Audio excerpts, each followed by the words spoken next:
एक ही कमरे में दो लोग बिल्कुल साथ सो रहे होते हैं, लेकिन मच्छर एक को होनहार तरीके से काटता है और दूसरे को बिल्कुल छोड़ देता है। आखिर मच्छरों की इस एक इंसान से क्या खानदानी दुश्मनी हो सकती है? जदीद साइंसी तहकीक इसका इंतहाई हैरान कुन जवाब देती है कि मच्छर अंधेरे में अपनी आंखों से नहीं बल्कि अपने खतरनाक सेंसेस से अपना शिकार ढूंढते हैं। सबसे पहली चीज़ जो मच्छरों को आपकी तरफ खींचती है वो आपकी सांस से निकलने वाली कार्बन डाइऑक्साइड गैस है। जो लोग गहरे और लंबे सांस लेते हैं, मच्छर 50 फुट की दूरी से ही इनका रडार पकड़ लेते हैं। इसके बाद बारी आती है आपके खून की। साइंसदानों के मुताबिक मच्छरों को ओ ब्लड ग्रुप का खून सबसे ज़्यादा लजीज और मीठा लगता है।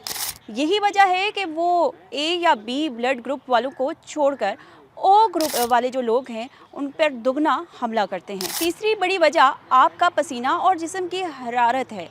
हमारे पसीने में मौजूद लैक्टिक एसिड और यूरिक एसिड के जो मच्छरों के लिए किसी शानदार दावतनामे से कम नहीं। जितना ज़्यादा आपका जिस्म गर्म होगा और पसीना आएगा, मच्छर उतनी ही तेज़ी से आपकी तरफ लपकेंगे। इसलिए अगली बार जब मच्छर सिर्फ आपको काटे तो समझ जाएं कि आपका खून और आपका जिस्मानी केमिकल मच्छरों की नज़र में है और इस कमरे का सबसे वीआईपी और लजीज खाना है।